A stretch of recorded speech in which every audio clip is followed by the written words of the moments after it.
Welcome to the virtual tour of the St. Andrew's Heritage Museum and Garden. We will start our tour at the front garden and entrance to the museum, where I will talk about the overall history of this property. Going back to the earliest times, we know that there was a building on this site as far back as the 12th century, around the time when the now ruined cathedral was built. It is assumed that the site would have had something to do with the religious life of the medieval town.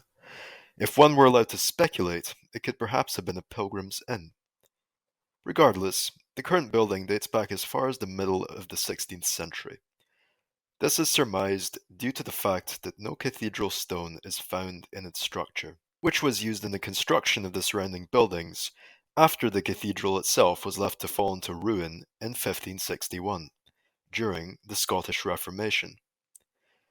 The property from that time was owned by a succession of wealthy merchants who rented it out to the local fisher families, with the first recorded owner being an Alexander Bell, who sold the property in 1723.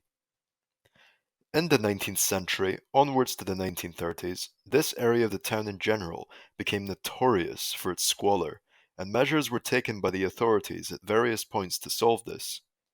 This property in particular was issued a demolition order in 1935 before a local architect by the name of James Hoey Scott bought the property and renovated it in 1937, thus saving it from being knocked down. From his hands, the property passed to the St. Andrew's Preservation Trust in 1961, with this museum being opened to the public in 1982.